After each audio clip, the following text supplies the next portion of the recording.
Constante.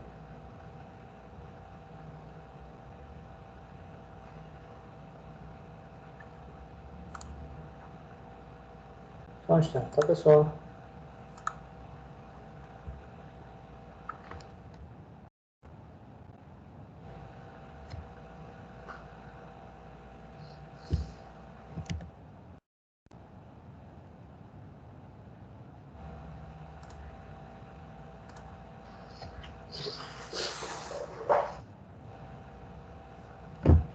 Ei, Marcos, boa tarde.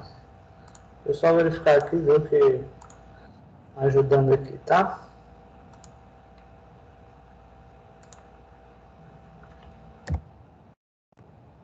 Vamos lá. Pessoal, eu estava aguardando mais aqui, porque sempre é legal a gente esperar os outros para não estar explicando aí sempre a mesma coisa, tá? Então, assim, tenho certeza que vocês já perceberam aí que eu estou num cenário diferente, né, dos últimos, das outras semanas, das outras aulas. Então, desde quarta-feira passada, pessoal, nós, professores aqui da Microcamp, passamos a dar aula aqui da escola, tá? Isso porque nós avançamos em mais uma etapa, tá? Então, essa etapa foi exatamente a gente está dando aula aqui da Microcamp, mas, como eu venho sempre acompanhando as notícias aí, no dia 18 desse mês, ou seja, semana passada, o governador ele lançou um boletim, porque o boletim, se não me falo agora, é uma vez por semana. Então, dia 18, eu acho que foi terça-feira, eu acho que foi terça-feira da semana passada. À noite, ele lançou um boletim onde deu uma estimativa para que a gente possa voltar às aulas. Então, a estimativa do governo é que a gente entre na fase verde entre o final agora do mês de agosto, tá? E a primeira quinzena do mês de setembro. Então, isso quer dizer que falta bem pouquinho para a gente voltar, tá? Então, deixa eu ver aqui.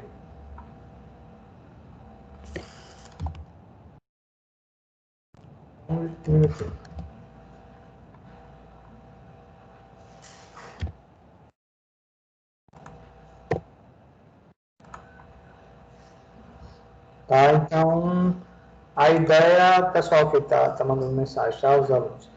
Então, pelo esse plano aí do governo, a gente pode voltar às aulas presenciais, tá, pessoal? Ou agora no final de agosto ou no início do próximo mês, tá?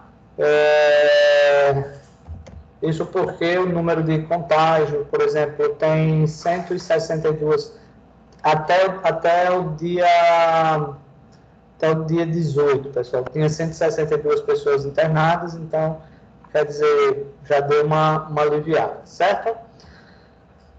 E fiquem ligados que, quem sabe, na próxima aula eu já não tenho uma posição para vocês. Ok? Então, deixa eu compartilhar aqui para a gente começar.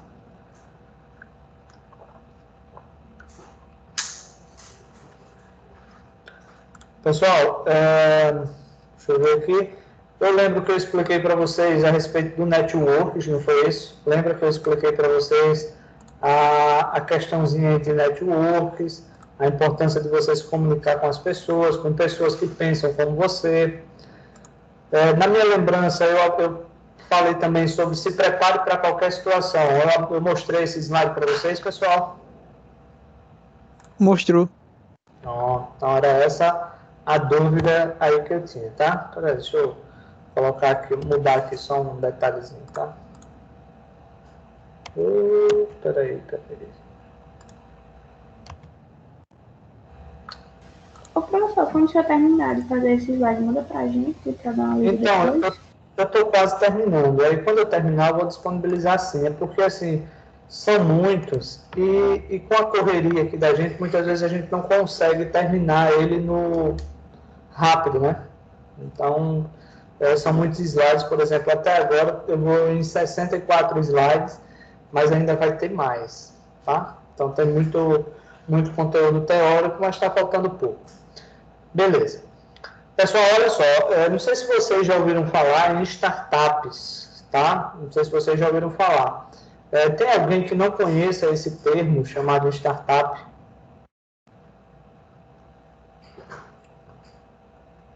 Hein, pessoal, tem alguém que não conheça esse termo startup, ou que nunca ouviu falar em startups? Pronuncie aí, por favor. Pelo jeito, Eu já todos ouvi os... falar, mas não sei o que é. Certo, Jamile. Então, mais alguém aí na situação da Jamile? Eu também já ouvi falar, mas assim, é bem diferente. Assim. Certo, Lívia. Pessoal, antes de a gente comentar, eu gostaria que vocês fizessem aqui um raciocínio comigo, tá? Eu entendo, na situação de vocês aí, que não é muito fácil a gente passar 2 horas com o celular na mão, tá?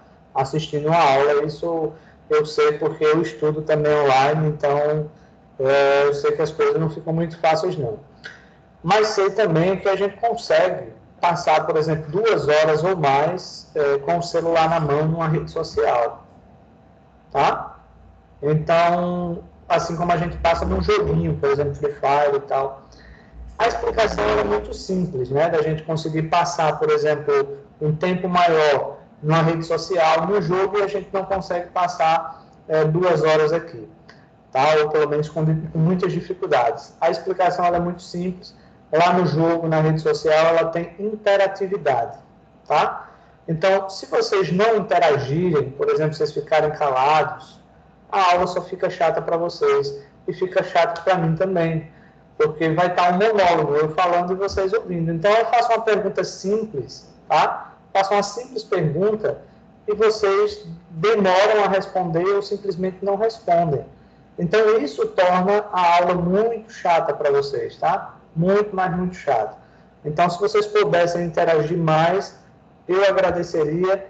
A aula para vocês ficaria mais interessante, porque vocês iriam colocar situações. Estou tentando contextualizar os assuntos aqui, para exatamente vocês dizerem, professor, meu vizinho ele fez isso, meu vizinho fez aquilo, no mercadinho na esquina, isso. Eu quero ajudar, pessoal, eu quero fazer o máximo. Agora eu preciso também da colaboração de vocês, certo? Então, olha só. Pessoal, pode se definir como a startup um modelo de negócio que visa um crescimento rápido, que ofereça um produto inovador. Esse conceito, pessoal, de startup, ela surgiu nos Estados Unidos há alguns anos atrás. Tá? No Brasil, é mais ou menos recente, digamos que a gente, pelo menos eu, comecei a ouvir falar de startup há uns 5, 6 anos atrás, no Brasil. Tá? Até então, a gente ouvia até meio falar, mas fora do Brasil. E, basicamente, o que seria uma startup? Startup é uma empresa, tá? Inovadora, ou seja, é um negócio inovador que pretende oferecer um produto ou um serviço, tá? Geralmente utilizando muitos recursos da internet. Aliás, muitos recursos de tecnologia. Por exemplo, na aula passada eu expliquei para vocês sobre as gerações X, Y e Z, tá? Então, digamos que as startups, elas são criadas por aqueles empreendedores da geração Z, tá? Aquele empreendedor que visa oferecer algo novo, algo inovador, tá? Que não tinha no mercado, por exemplo, digamos assim, e que basicamente utiliza muito a tecnologia ao seu favor, tenta criar uma coisa nova ao seu favor. Muitas vezes, pessoal, as startups, elas são criadas através de um grupo de alunos, por exemplo, de uma universidade, de um curso, por exemplo, como esse que vocês estão fazendo. Então, digamos que quando vocês estiverem aqui terminando o curso, vocês se juntem aí, ou todos, ou uma parte, e digam o seguinte, vamos criar uma empresa inovadora no ramo de tecnologia que desenvolva, por exemplo, apps para diferentes áreas, né? Por exemplo, de baixo e fácil acesso. Então, para o agricultor poder usar um app, por exemplo, ele tenha uma solução tecnológica para um app, tá? Que você possa, por exemplo, desenvolver um aplicativo para por exemplo, um agricultor, para um pecuarista, né? Para o pequeno, digamos assim. Para uma pessoa que tem uma quitanda e queira vender através de um aplicativo. Então, digamos que vocês queiram montar uma ideia baseada nisso, né? Uma empresa que venha a inovar e venha baratear os custos, por exemplo, de tecnologia. Então, isso daí ele poderia ser considerado como uma startup, um novo modelo de negócio, geralmente criado por algumas pessoas, que ela venha com o objetivo de inovar. Ela é chamada de startup. Tá? Essas startups, por exemplo, quase sempre as pessoas elas têm o conhecimento, mas elas não têm o dinheiro. Tá? Muitas vezes as startups são formadas dessa maneira. Como a maioria das startups são formadas por alunos, por jovens, né? O jovem, o aluno, ele tem muita criatividade. Agora, uma coisa que ele não tem é dinheiro. E aí são criadas as startups. As startups, por exemplo, elas podem ser patrocinadas, tá? Por empresas, por órgãos, por investidores, que a gente vai falar ainda sobre isso. Então, digamos que vocês criam uma ideia de negócio, uma ideia inovadora, mas vocês não têm o dinheiro, mas vocês têm o conhecimento. Então, se vocês formatarem essa ideia, tá? Documentarem ela direitinho, é possível, por exemplo, que investidores eles possam chegar, por exemplo, e investir na startup de vocês. Um grande exemplo, aliás, vários exemplos de startup, por exemplo, é o WhatsApp. O WhatsApp, ele foi criado através de uma startup. Então, inclusive, eu estava até dando uma lidazinha a respeito do startup, aliás, do WhatsApp. O WhatsApp ele foi um programa, ou seja, uma startup criada por ex-funcionários da Microsoft, tá? Deixa eu ver aqui.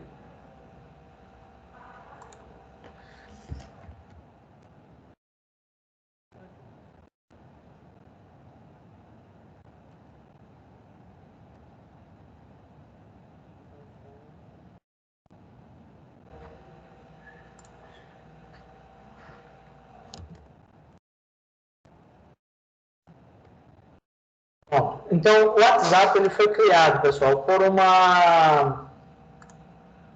por ex-funcionários da Microsoft. Então, essas pessoas perderam o emprego da Microsoft, eram desenvolvedores da Microsoft, jovens, tá? E eles foram pedir emprego no Google, tá? E quando chega lá no Google, não conseguiu emprego, ou seja, não passaram no processo seletivo lá do Google, não foram contratados. E aí eles resolveram criar a ideia que foi o WhatsApp, né? Criar a ideia do WhatsApp e desenvolver o WhatsApp. Só que eles não tinham, por exemplo, dinheiro para investir, por exemplo, em infraestrutura. O que é que acontece? Existiam os anjos, ou seja, os financiadores. Então, algumas pessoas foram lá e financiaram, o projeto deu certo, e hoje o WhatsApp é o que é. Então, é uma coisa grandiosa, tá? E terminou que o Google comprou o WhatsApp. Então, hoje o WhatsApp pertence ao Google, tá? Então, isso, quer dizer, é um conceito de uma empresa inovadora. Outro grande exemplo, por exemplo, de startup é o próprio Uber, tá? O Uber foi criado através de uma startup, ou seja, um novo conceito de ideias. Então, as startups, geralmente, elas são tidas como empresas inovadoras, tá? Ou seja, empresas que estão iniciando inovadora. Aqui em Arapiraca, eu já sei que existe, por exemplo, algumas startups funcionando, tá? Inclusive, tem até um ex-aluno meu aqui que, junto com os amigos, montou uma startup relacionada à tecnologia também. Então, estão produzindo conteúdos, tá, pessoal? Então, assim, são empresas inovadoras. Algumas características que tem uma startup, por exemplo, tecnologia, como eu falei agora há pouco, tá? As startups, elas usam a tecnologia a seu favor para desenvolver uma ideia, tá? Um projeto. Outra questão é o marketing, tá? Então, uma startup, ela foca muito no marketing. E outra questão é o negócio, tá? Então, pensa-se realmente em tornar aquela ideia em algo lucrativa e, consecutivamente, trabalha-se com design, né? A gente sabe que tudo está relacionado a design. Não sei se vocês pararam para pensar. Mas o design em si, independente de qual seja, ele induz ao usuário a comprar, tá? Design, ele induz o usuário a comprar. Por exemplo, você sempre tinha lá um biscoito que você comprava, aí você chega no mercado, aí tá lá, e às vezes passa até no comercial, por exemplo, nova embalagem. Pessoal, as pessoas compram só pela nova embalagem. Por exemplo, tem aquele café, Dolce Gusto, alguma coisa assim, que é aquelas cápsulas de ouro, não sei o quê. Pessoal, o café é o mesmo, mudou só a cápsula. Mas o design, aliás, o design que foi feito ali e o marketing também que foi feito ali, induz as pessoas exatamente a consumirem aquele produto. Então, nós somos muito, nós compramos muito pela boniteza, pelo que nós estamos vendo. Ele pode falar. Eu tô rindo porque é verdade, porque assim, eu quase fui influenciada a comprar aquelas cafeteiras. Tipo assim, uma coisa que é muito cara e é uma besteira praticamente. Só por causa daquelas isso é marketing, pessoal. O marketing, ele é muito, muito curioso, porque, por exemplo, boa tarde, Everson. Tem uma loja, eu não vou citar o nome, né? Mas tem uma loja aqui em Arapiraca que fazem um comércio muito, aliás, um marketing muito grande dela nas rádios, por exemplo, tá? E eu ficava sempre curioso, onde é essa loja? Onde é essa loja? Eu fiquei curioso, né, para saber, porque o marketing era muito grande. Até que um dia, meio por acidente, eu passei em frente da loja, eu olhei novamente e, poxa, a loja é essa que faz aquele marketing todo. Então, assim, nós somos induzidos a comprar porque a gente vê uma embalagem bonita, porque o local é bonito, porque existe uma divulgação sobre aquele produto, sobre aquele serviço, tá? Então, nós somos induzidos a comprar, né, a isso daí. Então, isso é uma característica muito, muito maçante da startup, é isso, é algo inovador. Tá? Então, eles pensam realmente em todos os aspectos. Tá? Então, são características de uma startup. Aqui também coloquei alguns passozinhos, as etapas do processo de inovação, ou as etapas do processo de desenvolvimento de uma startup. Tá? E aqui ele vem da seguinte maneira. Por exemplo, descoberta e mobilização. Ele diz aqui o seguinte, descoberta e geração de novas ideias, é preciso desenvolver competências essenciais de inovação em equipe, coletar informações, ou seja, pesquisar, né, coletar informações e converter em ideias viáveis. Então, por exemplo, digamos que vocês pensam em futuramente, quando sair da Microcampo, montarem uma startup, né, para vocês. Ou seja, uma startup são coisas inovadoras. Então, aí vem a pesquisa de campo, pesquisa de mercado, para descobrir o seguinte: como é que a gente pode criar algum produto ou algum serviço que ele seja inovador, que não tenha na nossa região, por exemplo? Tá? Então, é o primeiro passo. Você coletou informações e você descobriu, por exemplo, várias possibilidades, tá, de segmento para a sua startup. Aí vem o processo de avaliação, ou seja, a triagem das ideias, levando em consideração o potencial de agregar valor aos clientes e gerar novos fluxos de receitas para a empresa. Ou seja, você descobriu várias possibilidades de um produto inovador, mas aí vem a questão da avaliação. É você estudar cada segmento, tá?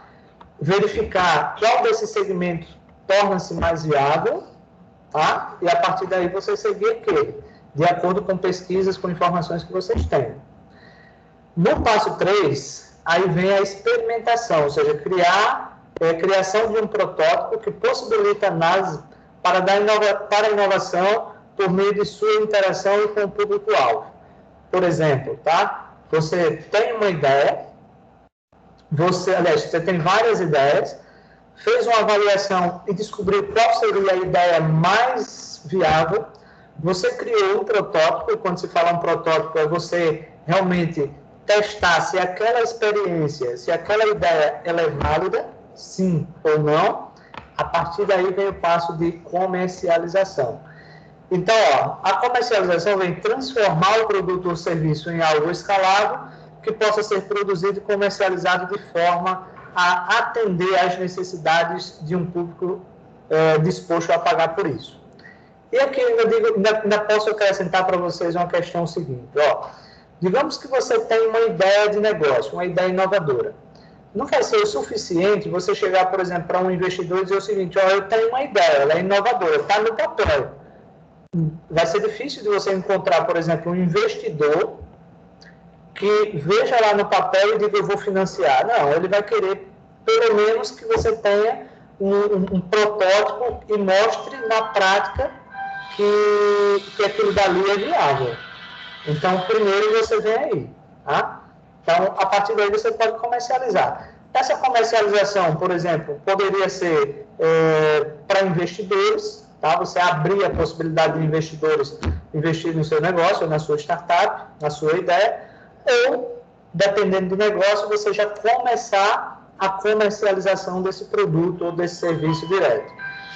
Por exemplo, digamos que vocês desenvolvem apps, digamos assim, tá? Vocês desenvolvem alguns modelos de aplicativos. Talvez, tá? Você já possa ir comercializando esses produtos, esses serviços, por exemplo, dentro das possibilidades, e já poder ir faturando. E pode também, por exemplo, o investidor anjo, que a gente vai falar sobre isso mais à frente, perceber que isso é uma ideia e dizer o seguinte, ó, a sua ideia tem um potencial de crescimento, tá? Então, eu vou investir. E, consecutivamente, esse investimento ele vai trazer novas possibilidades, novas ideias, uma qualidade melhor no produto ou no serviço, tá? E, claro, é uma forma de alavancar a startup também. O último passo aqui da etapa de startup seria o acompanhamento. Eu já estive lendo em alguns livros, algumas reportagens, que o difícil não é você colocar uma empresa. A dificuldade não é você abrir um negócio. A dificuldade é você manter o seu negócio, como é que eu posso falar aqui, ó, estável por muito tempo. Tá? Por exemplo, o cara coloca uma loja, a loja começa a dar lucros. Então, muitas vezes ele diz o seguinte, não vai precisar eu fazer as mesmas anotações que eu fazia lá no início. Por exemplo, anotar tudo que entra, tudo que sai. Se vou contratar um colaborador, fazer um cálculo do que aquele colaborador vai gerar mensalmente, anualmente, e eu saber qual é a capacidade de produção daquele colaborador. Muitas vezes isso não faz. Então, ele passa a não ter, por exemplo, um acompanhamento, tá? E esse acompanhamento tem que a empresa ou a startup ela não venha a crescer ou continuar crescendo da forma que vinha, tá? Então, como é que a gente faz a questão do acompanhamento? Realmente fazendo todas as anotações. Tudo que entra, tudo que sai, investimento, por exemplo, o seu produto ou o seu serviço está sendo direcionado para onde, quem compra o seu produto, quem compra o seu serviço, e a partir daí você começar a traçar métricas para que você possa investir em determinadas áreas. Então, isso daí são 5 etapas, tá, pessoal? 5 etapas para startup, tá? Então, tem todo esse processo de descoberta, de avaliação, de testar o produto, a ideia se realmente ela é válida, de comercializar e, obviamente, acompanhar todo o seu desempenho. Ok, pessoal? Deu para vocês compreenderem esses 5 passos? Deu. Sim. Beleza. Uma outra questão. Pronto, beleza. Olha só, uma questãozinha aí é que esse conteúdo, eu coloquei ele aqui voltado para startup, tá? Porém, eu ainda digo a vocês o seguinte, se vocês vão abrir uma empresa, por exemplo, seja ela pequena ou grande, tá? Tenta seguir, por exemplo, esses passos aqui. A gente vai falar sobre o plano de negócio, tá? Que, inclusive, é bem completo, vocês vão ver como é que funciona. Mas, assim, tenta fazer ou criar uma empresa realmente colocando no papel, tá? Todas as possibilidades, todas as avaliações, ver se realmente aquela sua ideia é comercial, né? Se é viável.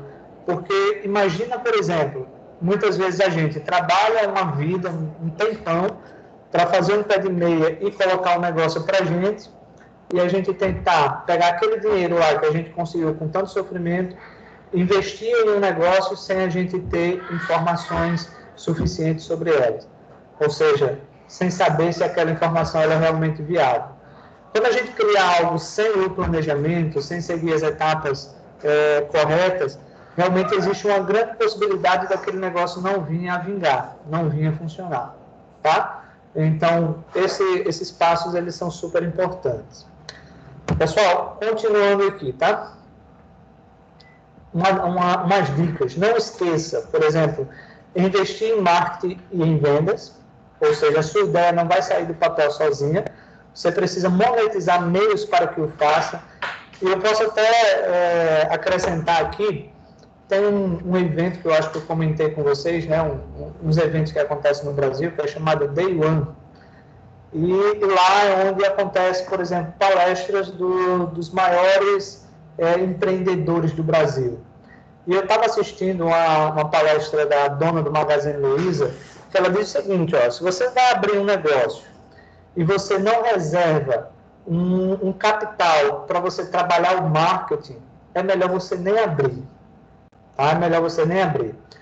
Às vezes, algumas pessoas acham o seguinte, eu vou abrir uma loja ali e eu vou deixar que as pessoas conheçam, que as pessoas... Pessoal, às vezes é um processo muito demorado, porque, por exemplo, uma pessoa vai passando em frente, muitas vezes nem conhece a sua empresa, aliás, não vai conhecer que é algo recente, mas não sabe qual é o produto que você está vendendo, não sabe o que encontrar dentro daquela loja ou dentro daquela empresa, tá?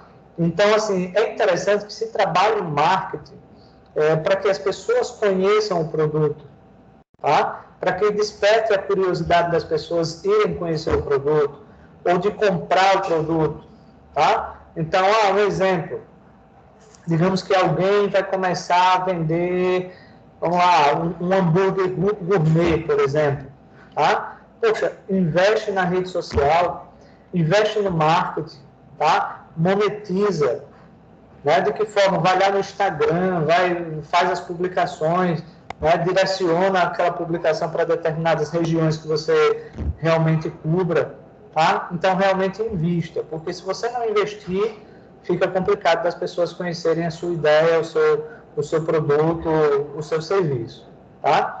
Outra coisa é o seguinte, é importante que você conheça o público-alvo, tá? Você tem que saber a quem direcionar o seu marketing, tá? O seu produto. Por exemplo, digamos que você, vamos lá, queira abrir uma loja, vamos colocar aqui, deixa eu ver aqui uma ideia, né? Deixa eu pensar aqui no público-alvo, uma ideiazinha. Digamos que você vai querer abrir, por exemplo, uma loja de artigos religiosos, por exemplo, só que aquele bairro que você mora ali tem muita gente, por exemplo, evangélico, que não curte, né? não compra esses artigos religiosos. Então, assim, você não analisou, não pensou nessa possibilidade, quer dizer, você está abrindo um produto, uma loja, em um local onde não vai ter pessoas o suficiente para lhe gerar uma renda aceitável, para que você consiga se manter. Então, é necessário você pensar qual é o público-alvo que você vai conseguir, tá? Você tem que analisar local, você tem que analisar valores. Por exemplo, você vai abrir uma loja de grife, uma loja de roupa, né? Uma boutique, por exemplo, numa cidade pequena, onde a maioria das pessoas vivem de salário mínimo, um exemplo. Talvez não seja uma forma bem interessante, porque vai vender uma peça hoje, uma peça daqui a um mês, e aí fica complicado, tá? Então tem que se pensar quem são as pessoas que você quer atingir, tá? Tudo isso vai ter que dar uma analisada. Olha a oportunidade. Isso, né? Tem que analisar muitas possibilidades mesmo, tá? Deixa eu só dar uma olhada aqui que tem lá.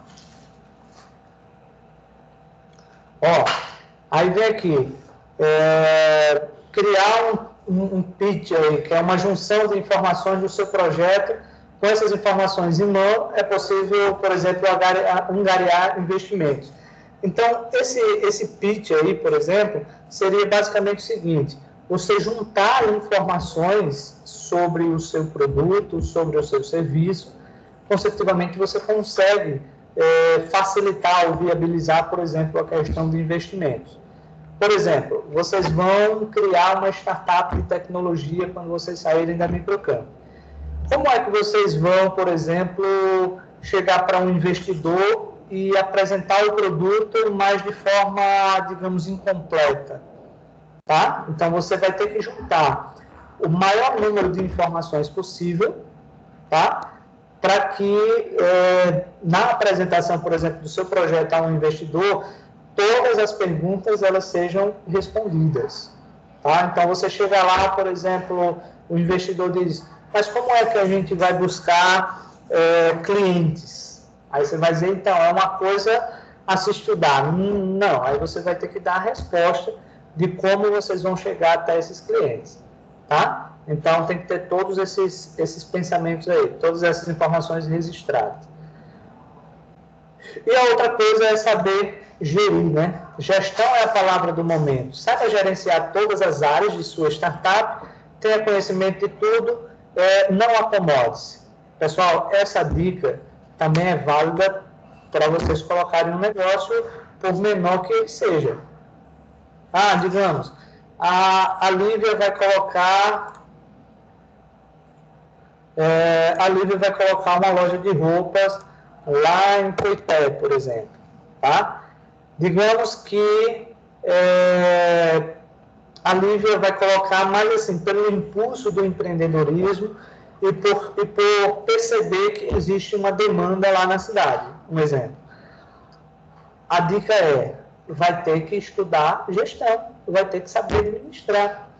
Então, você vai ter que saber, por exemplo, a precificar o seu produto, né? Você tem que saber qual vai ser a lucratividade que você vai ter que trabalhar, você tem que saber fazer as contas, você tem que saber calcular os impostos, tá? Então, você tem... Oi, Lívia, pode falar. Até porque, se você fizer isso, você vai pagar outra pessoa para fazer por você, né? E a minha Exatamente. Então, a gestão, ela é fundamental porque, muitas vezes, até no pequeno empreendedor, eles acham que está tendo um lucro, tá? Eles acham que ele está tendo um lucro e, muitas vezes, aquele lucro é um falso lucro. Quando ele vai analisar, por exemplo, ele está vendendo um produto, mas ele só está apenas conseguindo pagar as contas. Só para você ter uma ideia, assim, quando eu fui abrir a minha loja, eu tinha muita coisa, muita informação em conhecimento, mas tinha muitas coisas e às vezes mínimos detalhes que eu não tinha a mínima. Então, foram coisas que eu fui aprendendo na marra mesmo, apanhando. Uma delas era, só para você ver o que é essa questão de você ter boas noções de gerir. Quando a gente faz um pedido, quando a gente faz uma compra em um distribuidor, vem a nota fiscal, vem o valor do produto. Aí, por exemplo, como o meu era produtos de informática, então tinha o valor do produto, tinha o IPI e tinha o ICMS. O cara que eu fazia, eu calculava o valor do produto, tá? O valor de venda do produto, apenas em cima do valor de compra. Ou seja, eu não colocava os cálculos dos impostos. Traduzindo, quem pagava os impostos era a loja, não o cliente final. E as coisas não funcionam assim, tá? Então, os impostos, quem paga é o cliente final. Então, depois de alguns poucos meses que eu fui analisando, eu fui percebendo, eu digo, poxa, tem coisa errada aqui, né? E aí fui dar uma pesquisada e realmente estava errado. Eu estava precificando o meu produto em cima apenas do preço de compra. Então, quer dizer, eu estava tendo um lucro abaixo do que deveria ter, simplesmente porque os cálculos não eram feitos da maneira correta. Então, tem coisas que você tem que saber gerir. Vamos colocar aí um outro exemplo. Rosiane vai fazer por exemplo, fazer bolos lá em Giral. Só que todos os insumos que ela precisa, ela vem comprar em Arapiraca, tá? Ela vem comprar em Arapiraca, muitas vezes ela vai ter que pagar um frete. E, curiosamente, para as pessoas que trabalham nessa área, elas acham que o custo que ela tem até ir comprar o produto na loja, ele não deve ser colocado, por exemplo, no custo total do produto. Ele não deve ser embutido. Ele só acha que, por exemplo, se vai fazer o bolo para vender, ele só acha que ele vai calcular os custos, por exemplo, dos insumos, né, a farinha, fermento, açúcar, leite, ovos, né? Muitas vezes não chega nem a colocar, por exemplo, como custo de produção, o exemplo, gás. E aí o que é que acontece? Ele passa a ter um falso lucro. Porque muitas vezes o lucro fica tão baixo que torna-se inviável, que ele vai gastar, por exemplo, o Rosângela vai gastar passagem para vir comprar os insumos, ou, por exemplo, combustível para vir comprar os insumos, tá? E tudo isso não é embutido no produto. Então, muitas vezes, para o pequeno, por falta de saber gerir, ele tende a não ganhar determinados lucros. Tá, pessoal? Então, assim, são alguns pontozinhos aí. E, claro, o assunto aqui é sobre startups, mas que cabe a qualquer tipo de empreendimento que vocês forem colocar. Ok, pessoal? Alguma dúvida ou pergunta? Não. Professor, até agora não. Até agora não também. Beleza. Vai colocando aí ideias para a gente, tá? E a gente vai contextualizando. Super importante que vocês continuem participando. Aí vem aqui um ciclo de transformação de uma startup, tá? Deixa eu ver aqui, teve alguma mensagenzinha. Valeu, Everson. Tá? Pessoal, a startup ela passa por alguns ciclos, tá? Tem aquelas etapas que eu mostrei para vocês, que é a etapa para se montar uma startup. E agora vem aqui alguns ciclos, tá, da startup, como, por exemplo, incubadoras de empresa. Tá?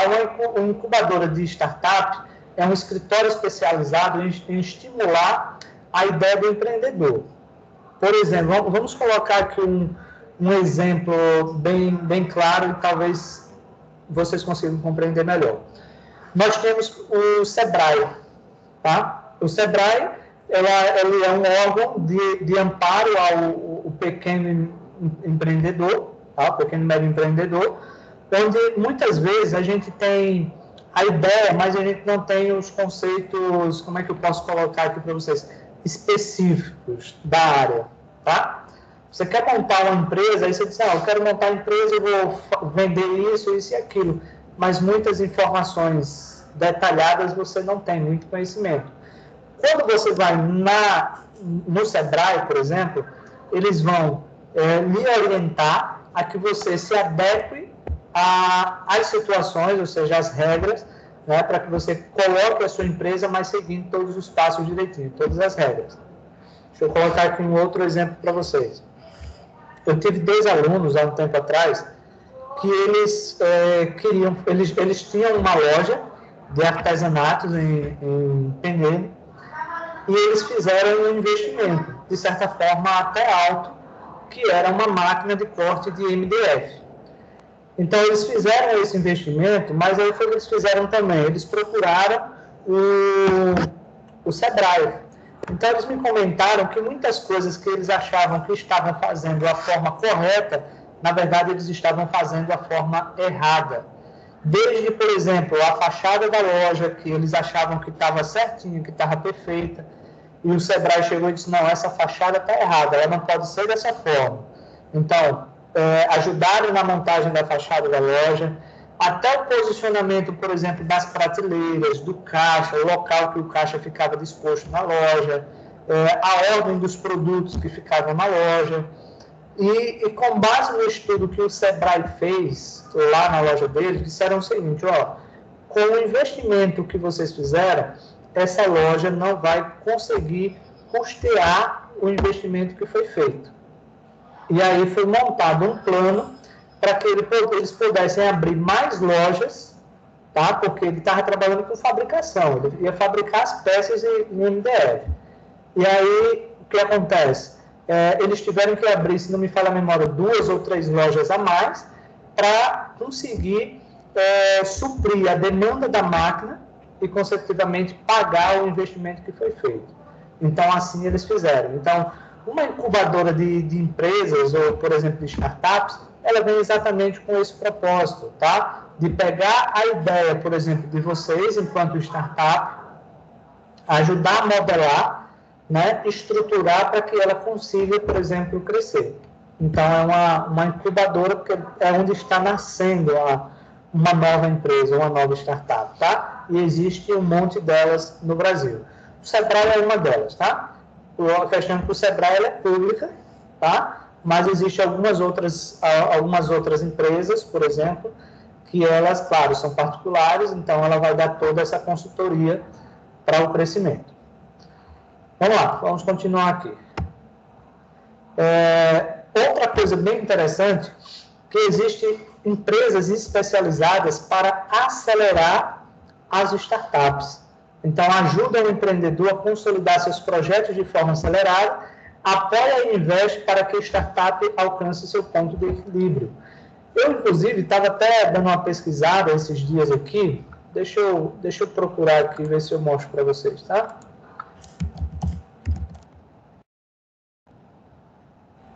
Vou compartilhar aqui com vocês.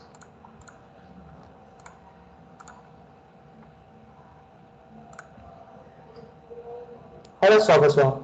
Eu fiz essa pesquisazinha aqui, ó, sobre aceleradora de startups. E existem vários no Brasil, tá, que podem ajudar na questão de pegar a sua ideia enquanto startup e acelerar, tá? Ou seja, fazer com que o ritmo seja acelerado. Você não espere, por exemplo, a ordem natural das coisas. Um exemplo, tá? Você monta uma empresa, como eu falei agora há pouco, você espera que os clientes venham aparecendo aos poucos, que era como se fazia antigamente. Hoje, por exemplo, aqui em Arapiraca mesmo, existem empresas de consultoria para empreendedores. Então, vai lá o consultor realmente observa tudo, vê, por exemplo, se o atendimento é bom, se a organização é boa, e a partir daí ela vai moldando até que realmente você consiga crescer, né, ou agilizar o processo de crescimento da empresa. Só um instante aqui. Tá, pessoal? Então, seria os aceleradores aí. Aí tem aqui, ó, várias possibilidades, por exemplo, essa daqui é no Rio de Janeiro, tá? Mas que o nomezinho é exatamente sai do papel, ó. Programa de pré-aceleração, tá? Então, é bem interessante aí. E uma coisa, por exemplo, que essas empresas, por exemplo, como essa daqui, ó, sai do papel, ela é interessante pelo seguinte fato, muitas delas são startups também, tá? Ou inicialmente eram startups, que as pessoas viram a ideia, por exemplo, de dar uma consultoria numa empresa, mesmo estando à distância, tá? Por exemplo, isso é o que acontece hoje, né? Você poder abrir uma empresa e essa empresa você prestar serviço para todo o Brasil e não somente naquela região. Então, existe essa possibilidade aqui, ó. Esse aqui foi o que eu acessei. Deixa eu ver aqui.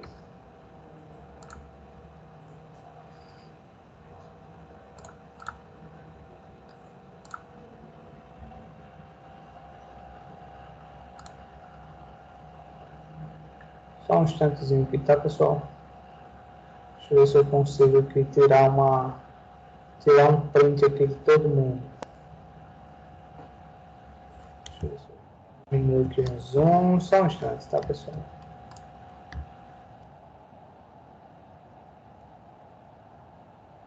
Daqui a pouco eu ver se eu consigo aqui. Vamos lá, vamos continuar aqui, ó. Aí observe que vem aqui, ó, aceleradora, Startup Pro é um programa de aceleração premium que eleve a sua startup para o próximo nível, faça parte desse batch também e obtenha ajuda prática para desenvolver o seu negócio. Pessoal, super interessante, tá? É curioso que por exemplo, alguns empreendedores acham que um processo de consultoria é um dinheiro perdido. Por exemplo, eu tenho 2, 3 mil reais, 4 mil reais, vou nada pagar um consultor. Pessoal, se não pagar um consultor, por exemplo, é meio que você não consegue crescer, tá? Você fica estagnado. Eu já vi, por exemplo, em alguns casos, já observei, melhor dizendo, a empresa ela está no mercado há muitos anos, mas ela não consegue crescer, tá? Ela fica naquele patamar ali por alguns anos. E muitas vezes o empreendedor tem o pensamento de expansão, tornar aquele produto maior, aquele serviço maior. E aí ele contrata uma consultoria para que a consultoria primeiro venha, analise quais são os pontos positivos, quais são os pontos negativos, tal, faz toda uma análise, um relatório, e obviamente vai direcionando de que forma o empreendedor deve fazer para que haja um crescimento. Tá, pessoal? Eu vou pegar aqui só uma aguinha e já volto, tá, pessoal? Só um instante. Quem quiser tomar uma aguinha pode pegar também. Deixa eu ir pegar uma água aqui para mim. Só um minuto.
Pessoal, estão me ouvindo?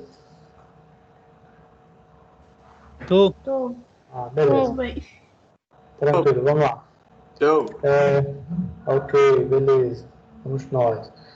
Pessoal, continuando aqui, as startups, como eu falei agora há pouco, elas podem ter os investidores anjo, né? Uma coisinha que eu terminei esquecendo de falar para vocês é que no Brasil existe um movimento muito grande de startup. Tanto é que existe, por exemplo, eventos nas principais capitais do país, onde se reúne, por exemplo, onde é um encontro, por exemplo, de startups. As pessoas vão lá, é uma feira de startup, na verdade, tá? Então, é uma feira onde um monte de gente vai lá, um monte de pequenas empresas ou de estudantes vão lá mostrar um novo conceito, né, uma nova ideia, e aí vai também os investidores anjos, tá? Então, eles vão lá e, digamos, apresentam e tal. Se os investidores perceberem que é um negócio viável, eles podem financiar o projeto, sim ou não, tá? Inclusive, teve um programa na Bandeirantes, eu não lembro agora, alguma coisa como Tubarão ou Shark. É Shark Tank. Pronto, esse daí mesmo. Onde as pessoas iam lá na Band, lá no programa, apresentavam a sua ideia, seu produto, e tinha algumas pessoas que estavam lá exatamente para investir quando a ideia fosse válida, por exemplo, né, que fosse uma ideia de um produto viável. Então, era um programa bem interessante mesmo. Eu não sei se alguém aí, eu acho que só o Juarez, não sei se mais alguém além do Juarez assistiu esse programa.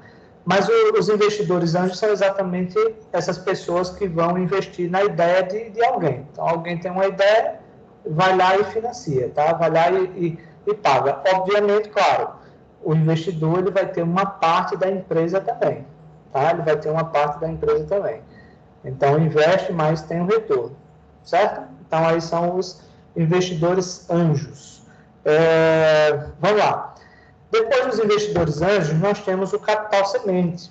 Então, vamos colocar aí uma ideia. Você vai lá, mostra o seu projeto a um investidor, ele vê que a sua ideia é realmente bem viável, é muito viável, e ele quer, por exemplo, investir. Bom, primeiro, para ele investir, você tem que ser muito convincente na apresentação do seu projeto. Outra coisa, digamos lá que o seu projeto, o financiamento é um valor bem alto para que ele dê certo.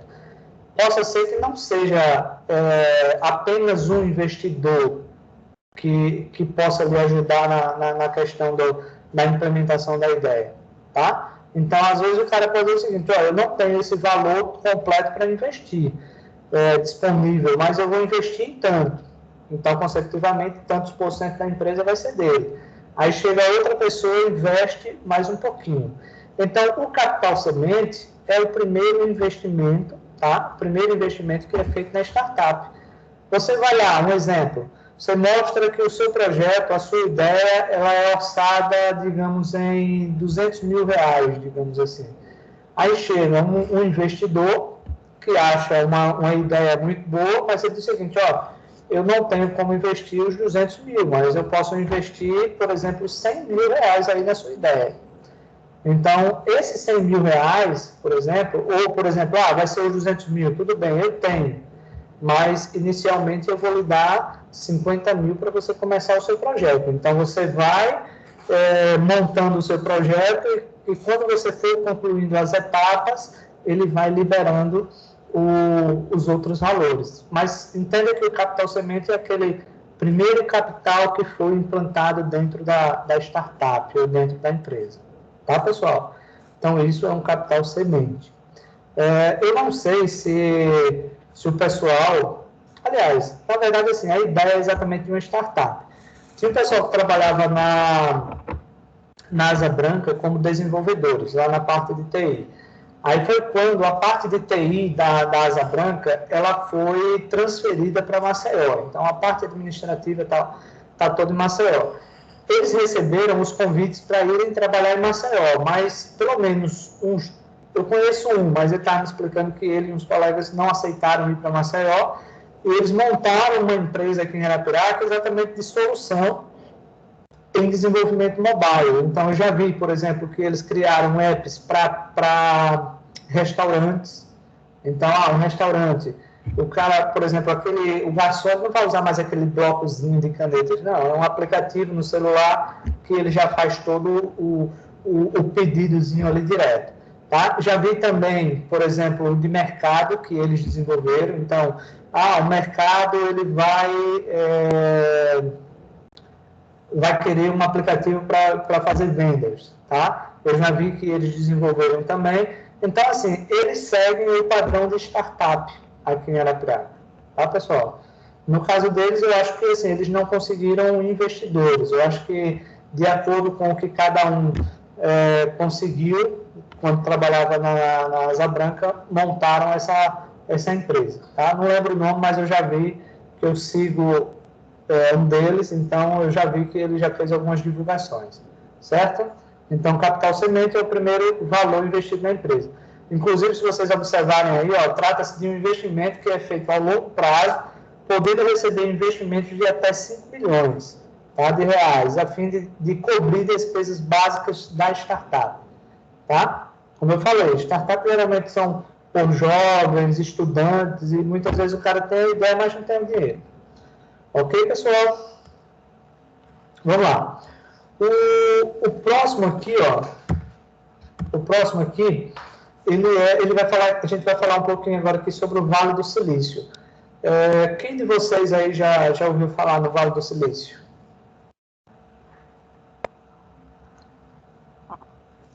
É o local mais conhecido do mundo, né? Para grandes indústrias. Isso, Pedro. Principalmente para a área de tecnologia, né? Exatamente. Pessoal, mais alguém aí que já ouviu falar no Vale do Silício?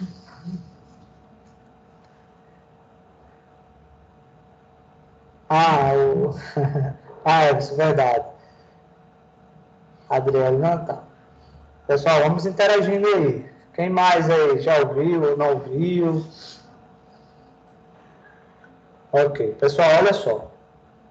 O Pedro aí já colocou aí meio com uma ideia, né? O Vale do Silício é uma região nos Estados Unidos onde se encontra as maiores empresas de tecnologia do mundo. Por exemplo, Google, Apple, Microsoft, Netflix, Tesla, Uber, HP, Google, Facebook, Oracle, deixa eu ver, tem mais aqui, Yahoo, eBay, PayPal, Adobe, tá? Então, as maiores empresas do mundo, elas ficam localizadas no Vale do Silício. E a internet caiu. A internet caiu.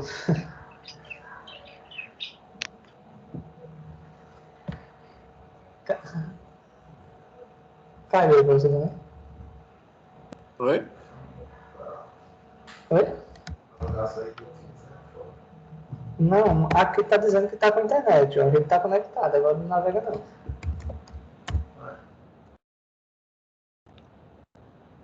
Agora voltou. E aí, pessoal, a internet aqui deu um abalozinho, mas já voltou aqui, tá? Beleza. Deu um sustozinho. Pessoal, voltando aqui a falar sobre o Vale do Silício, tá? O Vale do Silício, ele fica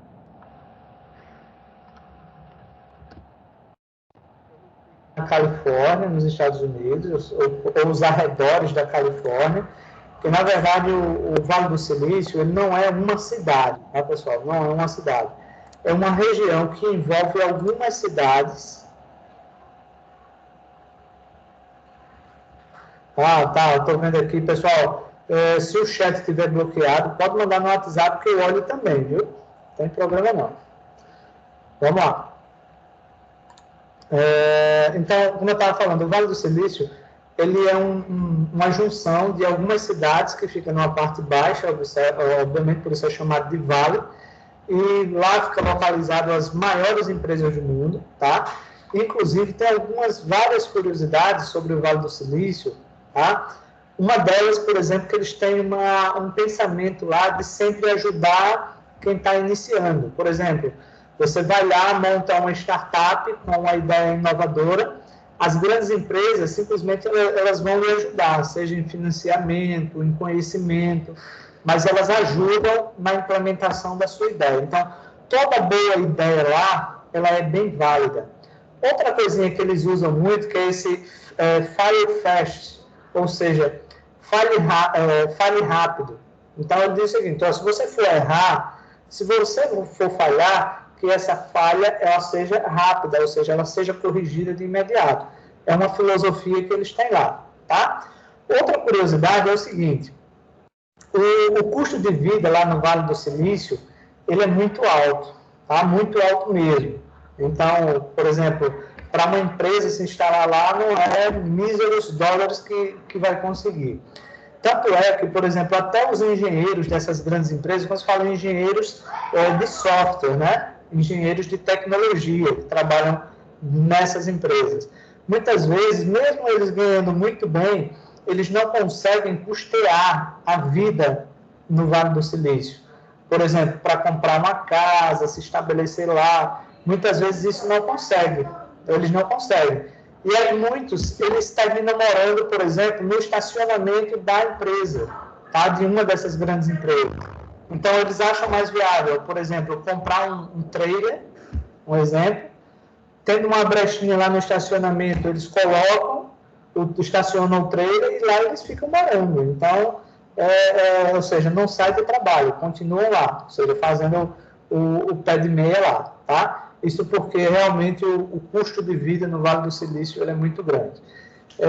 Outra coisa que eu acho bem interessante lá, na questão do Vale do Silício, nas séries iniciais da escola, né, nessa região aí, a informática é uma matéria obrigatória, tá? Então, eles já estudam a questão da informática. E lá nas séries iniciais, eles já começam a trabalhar lógica de programação. Então, você pega, por exemplo, um aluno que está lá no quinto ano, quarto ano, ele já começa, digamos, compreender o que seria uma lógica de programação e tal, né? Aí vai trabalhar com informática. É um processo natural, por exemplo, para que eles se tornem ótimos desenvolvedores, tá? Exatamente porque existe esse investimento, tá? Na escola, na região.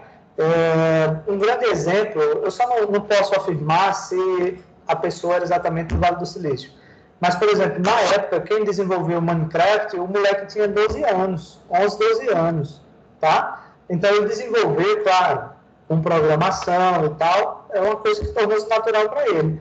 Até que a Microsoft comprou o Minecraft e o moleque ficou milionário, por exemplo, aos 12, 13 anos. Ele já estava milionário, tá? Só para vocês verem aí algumas curiosidadezinhas que tem no Vale do Silício. Inclusive, pessoal, tem um filme, não é novo não, tá? Mas vocês conseguem assistir ele no YouTube, acho que me parece que até na Netflix tem, que são Piratas do Vale do Silício, tá? Que conta a história, por exemplo, do Bill Gates, do Steve Jobs e outras pessoas que trabalhavam ou que trabalharam nessa época onde a tecnologia teve o seu boom, tá? Na época lá, acho que em 1980, alguma coisa. Tá, pessoal? Então é bem interessante para a gente conhecer um pouquinho mais. Ok? Alguma dúvida, alguma pergunta sobre o Vale do Silício? Não. Tranquilo, de boa, né? Não, muita curiosidade. A pessoa Pedro, só pode entra falar. lá se já... Cortou, Pedro. Aí, repete aí, por favor. Para a pessoa abrir uma startup lá, você já precisa praticamente ser rico, né? Então, exatamente, pelo custo alto. Mas muitas vezes, Pedro, não quer dizer que você seja rico. Eu acho que o ponto positivo aí para você abrir uma startup lá é você ter uma ideia inovadora. Por exemplo, acontece muito, aliás, já aconteceu no Brasil das pessoas terem a ideia, mas no Brasil não dá o suporte. Então, como existem os investidores, né? já tiveram pessoas do Brasil mesmo que foi abrir a startup lá no Vale do Silício. Porque no Brasil não existia a demanda que eles precisavam para a continuidade do projeto. Tá? Então, não é que a pessoa precisa ser exatamente rica, mas que a ideia ela realmente seja muito inovadora, muito interessante.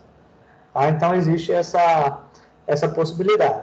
Inclusive, assim, de vez em quando passa alguma reportagem de brasileiros que estão trabalhando lá. O Google ele tem uns eventos, não sei explicar direito como é, mas ele tem uns eventos que ele seleciona jovens espalhados aí pelo mundo, inclusive brasileiros, para trabalhar na sede do Google, né? Na parte de desenvolvimento lá do Google. Então, uma hora ou outra, um brasileiro também vai para lá trabalhar. Não só no Google, né, mas nas outras empresas também. Então, eu acho que lá, claro, o custo de vida é muito alto, tudo é muito alto lá, mas se a sua ideia foi inovadora, ela tende a, por exemplo, você chega lá, apresentou para uma empresa, certamente lá também tem um monte de aceleradora de startups, tem um monte de anjos, por exemplo, que podem ajudar no projeto. Tá? Agora, sem dúvida, por mais que você não tenha dinheiro, alguém vai ter que ter dinheiro para bancar a sua startup lá, Pedro. Né? Mas eu acho que o conhecimento aí ele vem primeiro. Tá? Vamos lá, vamos continuar aqui. Outra coisa vem aqui, ó, mundo dos negócios. Tá? Podemos classificar o negócio como uma ação na qual empreendedores integram-se para organizar algo e produzir serviços, bens, com o intuito de gerar lucros através de vendas do bem produzido. Então, primeiro, o próximo slide ele até vai explicar aqui para vocês que existe uma diferença entre negócio, tá? Existe uma diferença de negócio e de empresa, tá? Empresa é uma coisa, negócio é outra. Então, um negócio, quando você tem um negócio, geralmente é algo que não seja, por exemplo, registrado, que não segue todos os parâmetros, né, todos os passos. Você apenas vende um produto, você comercializa um produto, você fabrica um produto, mas não é nada assim de forma legal, digamos assim. Você trabalha com artesanato. Vamos colocar aí um exemplo. Rosiane tem está fabricando bolo lá no Giral, digamos assim. Só que a empresa dela não é registrada, tá? A empresa dela não é registrada. Então, ela tem o quê? Ela tem um negócio. A partir do momento que ela registrar esse negócio, aí ela passa a ser uma empresa formalmente conhecida e tal. Deixa eu olhar aqui uma coisa, pessoal.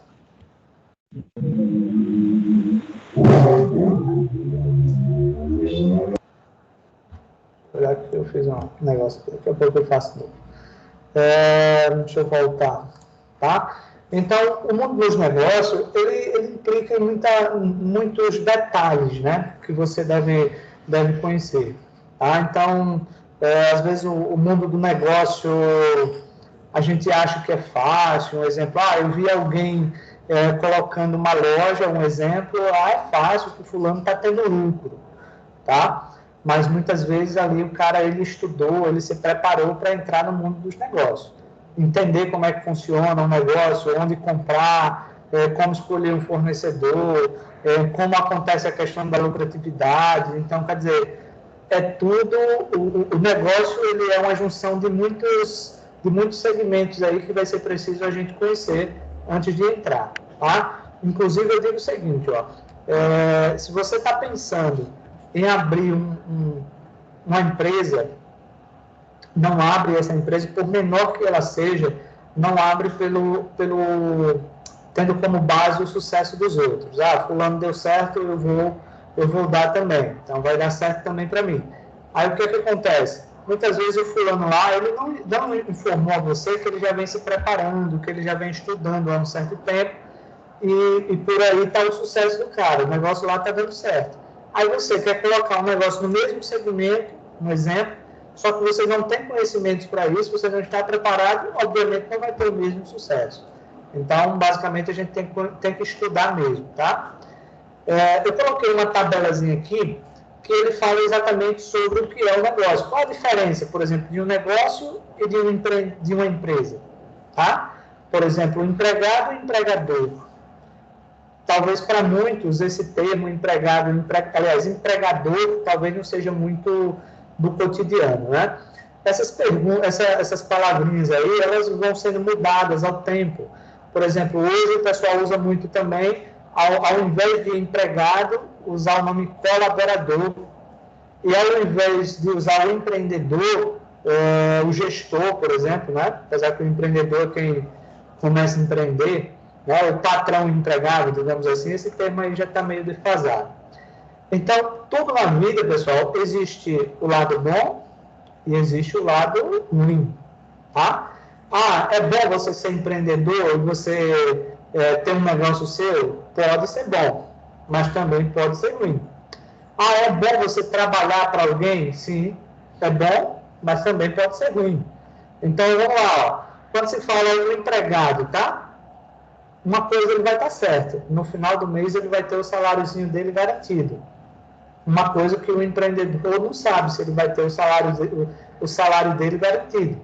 Aí você vai dizer, professor, mas como assim? Então, primeiro que o salário, ele é variável, ou ele pode ser variável, tá? Outra coisa é o seguinte, chegou no fim do mês, o empreendedor, para ele pode não sobrar nada, mas ele tem que pagar todos os seus colaboradores, tá? Então, por isso, o empreendedor está ali, ele faz o próprio salário. Então, ele vai trabalhando para que ele tenha o salário, e o salário é variável. Outra coisa que a gente pode colocar aí, digamos que você seja uma pessoa muito bem organizada e você entende que o seu negócio, você colocou uma loja, você é um funcionário da loja. Então, o que você pode fazer aí? Você pode se colocar como um funcionário, você vai estabelecer um salário. Então, meu salário vai ser, por exemplo, R$2.000. Então, claro, eu tenho que trabalhar com R$2.000. Mas digamos que no final do mês eu paguei todas as contas da loja, paguei todos os colaboradores, ainda sobrou, por exemplo, R$20.000. Esses R$20.000 é meu? Não, pessoal, não pode ser, tá? O que acontece? Se você estipular que você tem um salário X por mês, mesmo que tenha sobrado R$20.000 no mês, R$10.000 no outro, você vai tirar apenas o seu salário, tá? O restante, ele permanece para a loja. Esse valor restante, você pode usar, óbvio, como um capital de giro, tá? Que é um dinheiro de negócio, porque pode chegar um mês, por exemplo, que ele não rendeu nada e você tem que cobrir os gastos, né? Exemplo, para quem era empresário, ou para quem é empresário, que não fazia essa prática, por exemplo, sobrou lá R$20.000 da loja, eu vou embolsar esses R$20.000, porque esses R$20.000 é meu, eu já paguei tudo. O lucro foi R$20.000, eu vou embolsar. Termina gastando em outras coisas, e aí chegou a pandemia. E aí, como é que faz para se segurar esses 5, 6 meses aí? Tá? Simplesmente não teve como se segurar, porque não tinha um dinheiro, tá? Um capital de giro que pudesse segurar ele por muito tempo. Muitos aí aguentaram 1 mês, 2 meses e baixaram a porta, tá? Principalmente em restaurante. Teve muito restaurante que fechou, tá? Isso porque o empreendedor, por exemplo, não tinha um capital de giro que pudesse segurar ele por um tempo maior. Outra questão vem o seguinte, o empregado, ele tem férias garantidas por lei. Então, a cada 12 meses trabalhados, tá? O empregado tem 30 dias de férias. Então, ele vai ter um mesinho de férias lá, depois que ele trabalhar 30 dias. Só uma curiosidade, tá? Algumas pessoas acham que férias é sempre no mês de dezembro, é sempre no mês de janeiro. Pessoal, o que acontece é o seguinte, se você tira férias, um exemplo, esse ano você vai tirar o mês de dezembro, de 1º de dezembro até o dia 30 de dezembro, aí você volta a trabalhar, um exemplo, dia 1º de janeiro, digamos assim, tá? Então, quando ele vai completar 12 meses trabalhados? No dia 31 de dezembro, completa-se um ano. Então, quer dizer que as férias não vai ser mais em dezembro, vai ser em janeiro. Então, assim sucessivamente. Esse é o padrão das coisas. Mas, claro, existe a questão de algumas empresas que podem se adequar a, por exemplo, dar férias aos funcionários sempre no mês tal, né? Sempre no mês de dezembro, porque para as atividades na empresa e tal, certo? Mas o empregado tem férias garantidas. Já o empreendedor, não, tá? O empreendedor ele não tem férias garantidas e ele não tem um período exato para tirar férias. Inclusive, ele trabalha de janeiro a janeiro, de domingo a domingo. Tá? É curioso porque, muitas vezes, o trabalhador, o empregado, ele diz o seguinte: já cumpri as minhas 8 horas diárias, vou embora. Né? Vou embora, já fiz a minha parte, vou embora.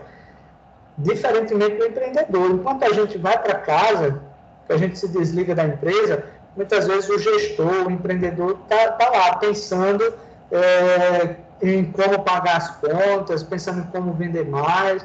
Então, quer dizer, não existe hora para começar, não existe hora para parar, não existe dia, né? Então você vai trabalhar feriado, você vai trabalhar finais de semana, então não existe essa questão de você, por exemplo, férias sempre no mesmo mês. Ou pode até ter férias no mesmo mês, mas claro, questão de organização, tá? E quando se fala, por exemplo, naquele pequeno empreendedor, por exemplo, Rosane faz bolo lá no Giral. Se um mês ela diz o seguinte: esse mês eu vou tirar férias, o dinheiro não vai entrar. Ela não está fazendo bolo, como é que o dinheiro vai entrar? Então, quando a empresa ela está, claro, um pouquinho maior, que você delega informações para colaboradores, você pode sair, que alguém vai ficar no seu lugar. Mas quando você é a ferramenta que move, é a máquina que move a sua empresa, se você sair, ela para. Então, tem pessoas que trabalham a vida toda e realmente não tem nenhum período de férias, tá? Que é o lado negativo, obviamente. O empregado ele tem chance de promoção na empresa. Então, ele pode estar num cargo, existe a possibilidade dele ir subindo de cargo.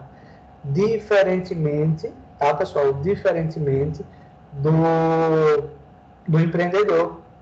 O empreendedor ele não tem essa possibilidade de subir de cargo porque ele já é o teto da empresa, né? Ele já é o dono, ele já está lá em cima, tá?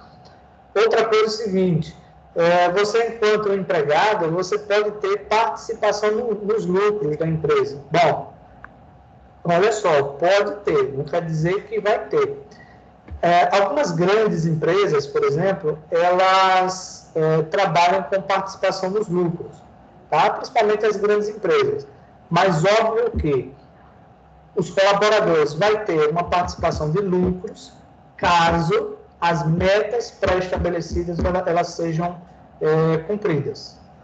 Acho que eu já falei para vocês, por exemplo, Natura trabalhava com participação nos lucros, então os funcionários chegavam a receber 13º, 14º e até o 15º salário, tá? Mas aí terceirizaram lá a fábrica da Natura, acabou-se essa questão de participação nos lucros. Então, algumas empresas trabalham, outras não. No caso do empreendedor, aliás, o faturamento é seu. Então, não tem como você ter a participação nos lucros. Vamos lá, quem toma as decisões são os gestores, para o empregado, tá? Então, apareceu um pepino aí, quem é que vai dizer qual vai ser o passo a ser feito? O gestor, tá? O empreendedor. Enquanto isso, o empregado ele vai só fazer. Agora, quando a decisão que o empreendedor toma, ela foi a correta, o que é que acontece? Positivo, cresceu, todo mundo ganha, tá? Mas quando, por exemplo, o gestor, ele toma uma decisão que não é a correta, dependendo da decisão, só a empresa pode ser prejudicada, mas o salário vai ser pago direitinho, tá? E, claro, pode chegar um caso de todos serem prejudicados. Então, são os dois lados aí. Outra coisa, não se preocupa com a saúde financeira da empresa. O empregado, ele vai trabalhar, ele vai fazer o trabalho dele e ele vai dizer o seguinte: bom, todos os meses eu vou estar recebendo Se a empresa está passando por um problema difícil, eu não quero nem saber. O meu salário eu vou receber. Tá? Diferentemente do empreendedor. O empreendedor ele é o responsável pela saúde financeira da empresa. Então, por isso é necessário ter uma boa gestão, um bom acompanhamento, tá? De tudo que se passa dentro da empresa. Então, tem que se acompanhar realmente de perto. Continuando aqui, geralmente o empreendedor ele não corre riscos financeiros, a não ser, por exemplo, se ele trabalhar, digamos, numa empresa, eu vou colocar aqui um exemplo, tá? Digamos que o Belkselder pegou um emprego de vendedor externo em uma grande distribuidora aqui de Arapiraca. Aí eles vão dizer o seguinte: Belkselder, ó, você vai ter um salário mínimo na carteira, tá? Você vai ter um salário mínimo na carteira e você vai ter uma comissão, digamos assim, tá? Comissão pelo que você vende. Então, digamos que o Belkselder ele consegue dobrar o salário dele com comissões, digamos assim. Então, pode chegar uma hora, por exemplo, que o negócio apertar e a empresa, ela simplesmente tire todas as gratificações, ela tire as comissões. Então, o Belkselder que ganhava, por exemplo, 2, 3 salários, vai passar a ganhar apenas um salário. Eu acho que aí eu tô com fogo. Como é? Aí eu tô com fogo na empresa. Não, mas aí a empresa vai fazer o quê? Ela vai lhe pagar os 3 salários, se, por exemplo, ela está passando por algum problema financeiro, se ela não tem como, né? Deus sabe que é milagre. Então, aí o que acontece? Aí ele vai dizer o seguinte: bom, a gente não tem condições de pagar o Belkselder, vamos demitir o Belkselder, né? Então, as empresas funcionam assim. Aí vem aqui, ó, o negócio é seu, Mas então você é administrador. Eu vou cobrar meus direitos. Como é Belkselder? Eu cobro meus direitos, eles vão ter que pagar tudo. Sim, cara, mas as empresas, elas não se preocupam não, Belkselder, em pagar os seus direitos, tá? O que acontece é o seguinte, ó, suponhamos que você está trabalhando de carteira assinada. Se você está cumprindo a carga horária direitinho, a empresa está pagando a sua carga horária direitinho, você está recebendo tudo direito, né? Décimo, férias, hora extra, se fizer, você faz tudo, a sua demissão, ela custa pouco para a empresa. Agora, se, por exemplo, você está trabalhando nesse segmento de festas, eu acho ainda. Então, digamos que você trabalha sem carteira assinada.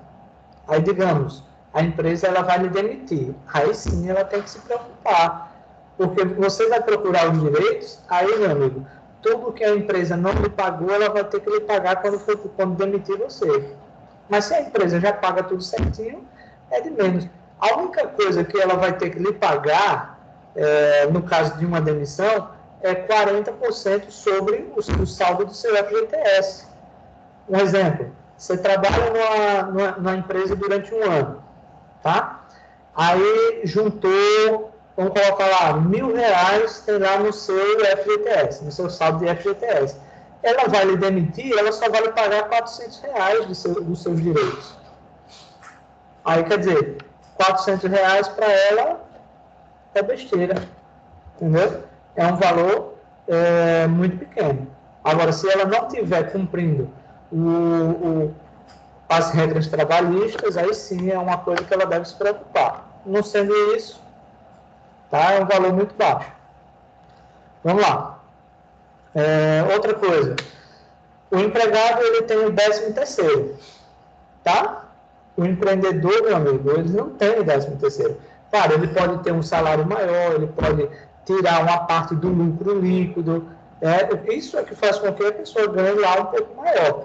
Mas, por exemplo, o empregado tem o direito ao 13º. Já o empregador não tem exatamente o 13º. Tá? Outra coisa, viu, pessoal, a respeito de faltas, que muita gente ainda não... muitos de vocês ainda, como vai entrar no mercado de trabalho, talvez não entenda como é que funciona muito essa questão de falta, tá? Por exemplo, o que é que abona uma falta? Pessoal, o que é que abona uma falta? Tem que ser um documento comprobatório. Vamos lá, por exemplo, o Belkselder trabalha em uma empresa e ele amanheceu lá um dia com uma dor de barriga daquelas, e o Belkselder liga para o patrão e diz: meu patrão, não vou não trabalhar hoje, tá? Porque eu estou com uma dor de barriga desgraçada aqui, eu não vou não. O patrão vai dizer: Belkselder, beleza. Aí, o que é que acontece? Abonou a falta? Não abonou. Ele continua sendo falta, tá? Inclusive, no final do mês, você vai ter aquele dia de trabalho descontado. Mas eu estava doente. O que é que vai abonar? Se o Belkselder for ao hospital, pegar um atestado, tá? E levar para a empresa que não pôde trabalhar naquele dia porque estava com dor de barriga. Certo? Então, tem que estar lá assinado, preenchido pelo médico, tudo certinho. Então, funciona dessa maneira, tá? Outra questão, da questão do abono aí, na verdade, como é, Belkselder? Minha mãe fez isso uma vez, só que ela não estava doente, não. Ela pegou o atestado para ir trabalhar mesmo. Isso, parabéns, né? Parabéns da coisa errada que ela fez. Né, pessoal? Isso é, claro, outra coisa. Foi até bom, viu, Belkselder, você falar nisso. Às vezes as pessoas fazem isso: vou pegar um atestado mesmo sem estar doente, porque eu tenho um conhecido ali que ele dá atestado. Primeiro que isso é uma fraude.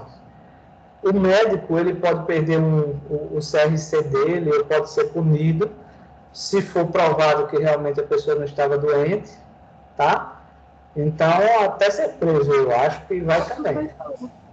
Oi, Lídia, pode falar.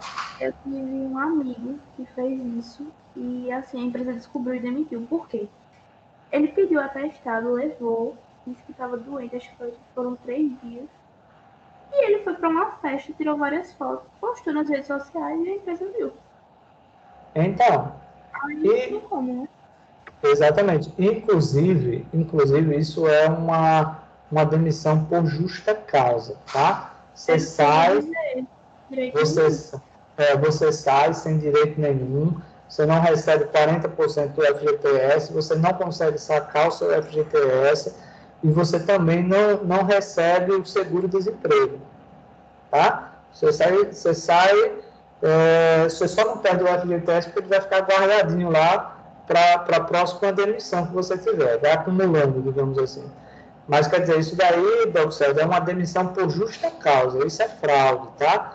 Não aconselho que vocês façam isso daí, ok? Ninguém descobriu, certo, ninguém descobriu, mas um dia, eu fiz uma vez, deu certo, vou fazer outra, depois de fazer outra, aí a casa cai. Pessoal, outra coisa, tá, que eu ia falando aqui. O que vai abonar a falta é qualquer documento comprobatório. Por exemplo, um atestado médico, tá? Ele abona a falta. Por exemplo, uma intimação, digamos que você vai depor lá no fórum da cidade, ou você vai para alguma coisa na justiça, digamos que você vai ser jurado lá no julgamento, então você vai ter um documento. Outra coisa que não abona, tá? Outra coisa que não abona é o seguinte, digamos que o Belkselder, ele vai para o dentista, digamos assim. Eu vou para o dentista de manhã e quer dizer que eu vou passar o dia todinho sem trabalhar, mas eu fui só fazer uma limpeza, uma obturação. Pessoal, o médico, ele pode dar, por exemplo, uma declaração que você esteve lá do horário tal ao horário tal, mas isso ele não abona o dia inteiro de falta não, tá? Ele só abona só aquela quantidade de horas que você passou lá. Então, aí o que é que reflete essa questão aí das faltas? Nós, enquanto trabalhadores seletistas, ou seja, que trabalhamos com carteira assinada, nós só podemos faltar, no máximo, 5 faltas durante todo o ano, tá? Que não seja abonado, ou seja, que eu não levei o atestado. Um exemplo, se eu faltei 5 vezes durante o ano, obviamente eu vou ter 5 descontos lá nos seus respectivos meses, tá? Mas, se eu faltar mais uma, por exemplo, 6, eu já não vou ter mais 30 dias de férias. Então, para cada falta que exceder a quantidade de 5 vai diminuindo a quantidade de dias que você terá férias. Por exemplo, você pode chegar até 12 dias de férias, digamos assim. Aí você chega na empresa e diz, mas não seria 30 dias? Aí o cara vai dizer, sim, seria, mas você faltou tantos.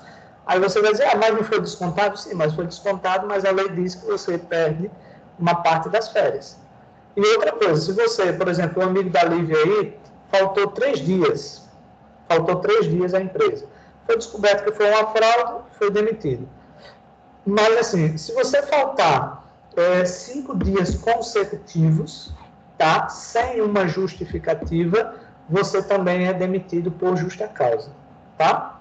Então, se você faltar 5 dias sem uma justificativa, você é demitido por justa causa. Então, tá aí. O empregado, ele tem férias, e o patrão lá, ele pode até ter, mas ele que vai escolher o melhor momento, vai analisar de que forma vai ser essas férias dele, tá? Vamos lá. Pessoal, deu para entender aí esses itens aí, a diferença do empregado para o empreendedor? Deu. Deu, professor. Beleza. Muita gente, pessoal, pensa até 2 vezes antes de empreender, né? Quando vê os prós e os contras, aí vai dizer, rapaz, eu acho que eu não vou mais não, acho que eu vou desistir. Né, Suela? Mas assim, uma questão é o seguinte, quando você trabalha para os outros, você não cresce também, isso é fato, tá? Você só vai ganhar aquilo, você não vai crescer. Agora, quando você, por exemplo, trabalha para você, corre-se um risco maior, que é o empreendedor, é isso, é você correr riscos.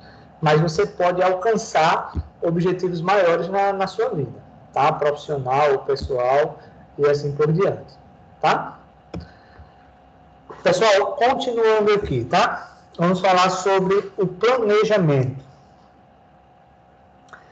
O planejamento é a antecipação que o empreendedor faz das ações necessárias e, posteriormente, coloca-as em prática. Nunca tome decisões baseadas no improviso. A possibilidade de dar erro é quase certa. Aí vem aquela questão, voltando aqui novamente, que eu já falei hoje. Nós somos muito movidos pelo sucesso dos outros. Tá? Fulano está vendendo, fulano botou uma loja virtual, está vendendo, eu vou colocar também. Fulano colocou uma loja de bolo, eu vou colocar também.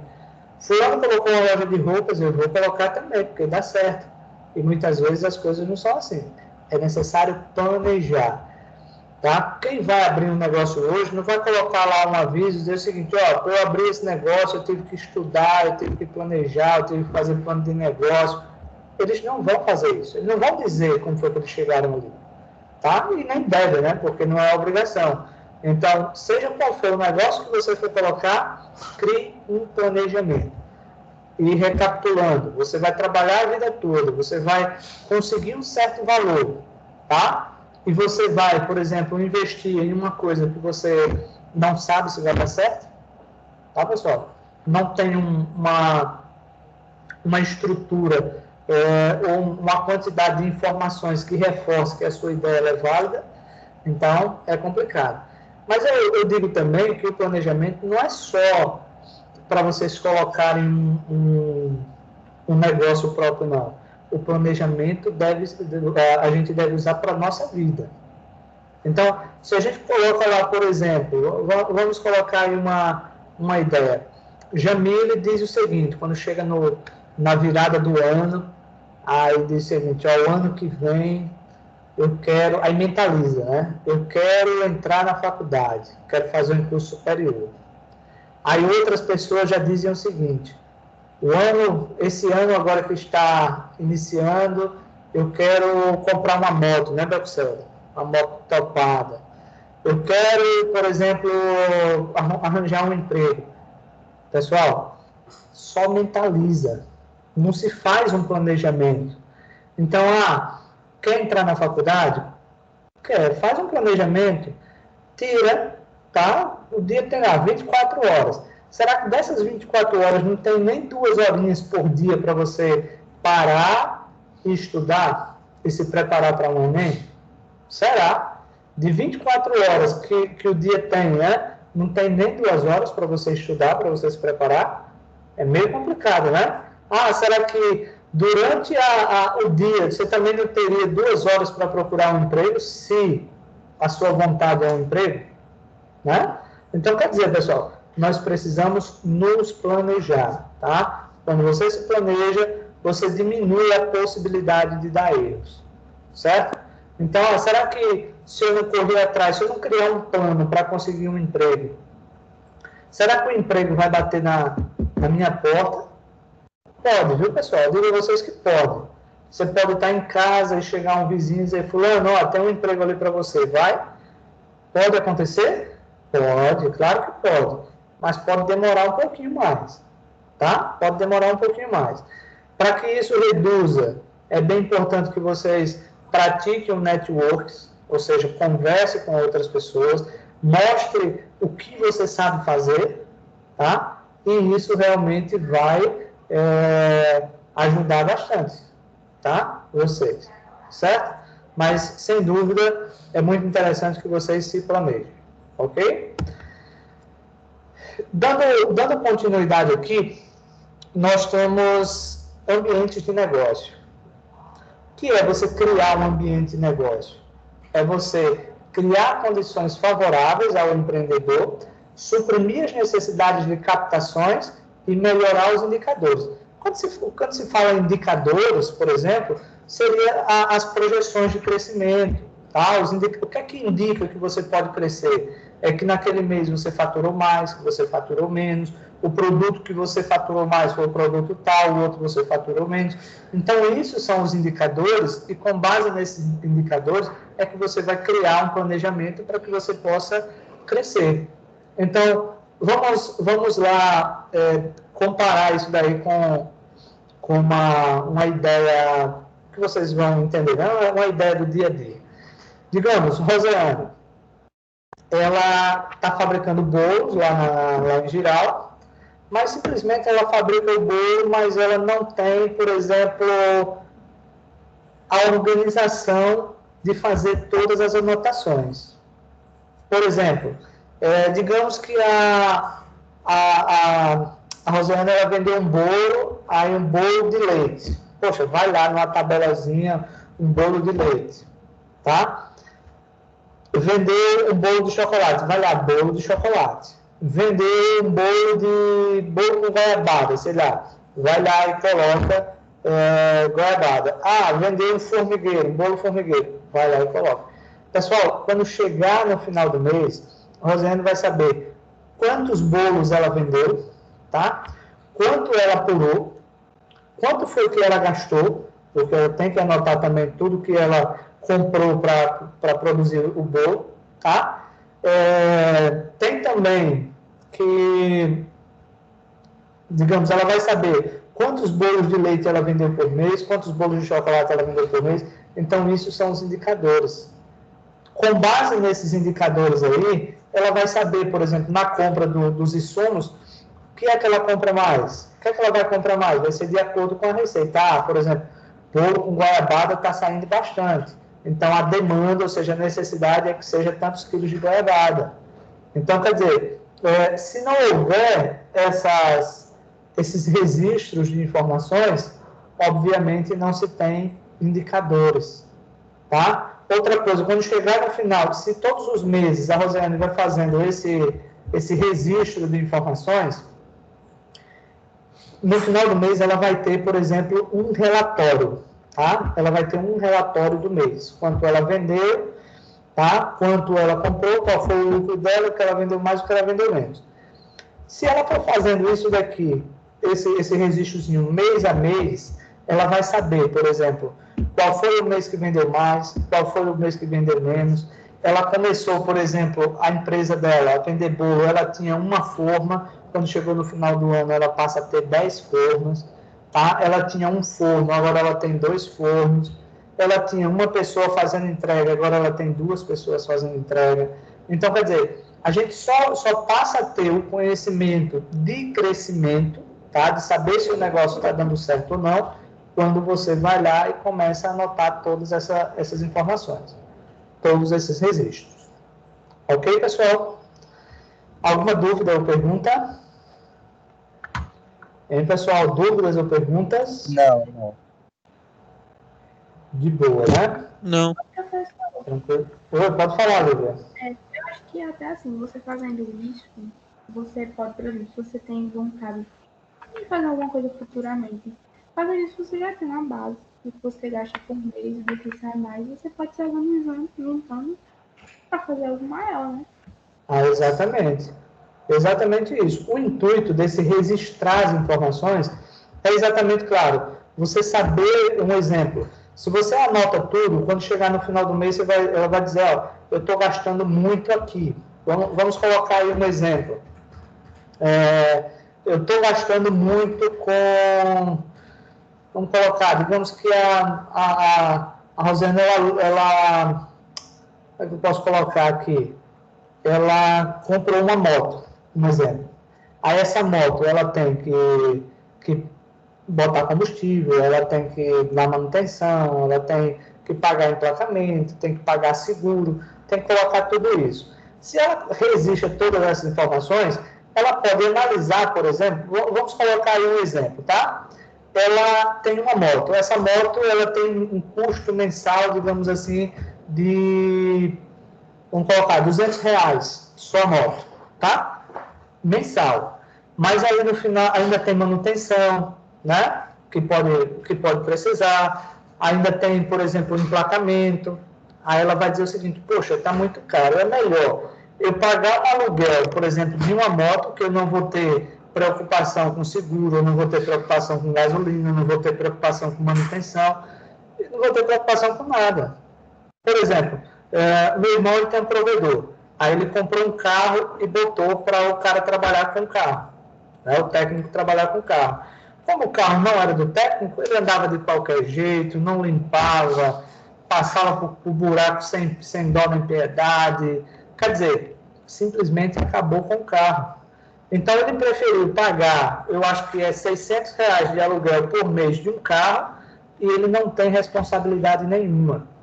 Nem com emplacamento, nem com seguro, nem com manutenção, nem nada. Só se sabe isso daí quando você começa realmente a colocar no papel. Se você não colocar no papel, as informações elas ficam soltas e você muitas vezes não consegue compreender como é que funciona. Tá? Certo, pessoal? Alguma dúvida ou pergunta? Não, professor. Tranquilo, deixa eu ver só, teve uma pessoa, acho que entrou aqui, que eu vou dar uma olhadinha. Pessoal, sendo assim, tá? Mais uma vez, tá vendo, ó, vocês começaram a interagir, a aula foi bem rápida. Quando vocês ficam calados e vocês não interagem, a aula fica uma eternidade, demora muito para acabar, tá? Então, espero que vocês continuem interagindo, tá? Cada vez mais. Pessoal, sendo assim, tá? Tenham uma ótima semana para vocês, uma ótima tarde, se cuidem e espero logo ter novidades para vocês, tá? Tchauzinho. Tchauzinho para todo mundo. Valeu. Tchau, professor. Boa tarde. Tchau. Tá, professor. Valeu.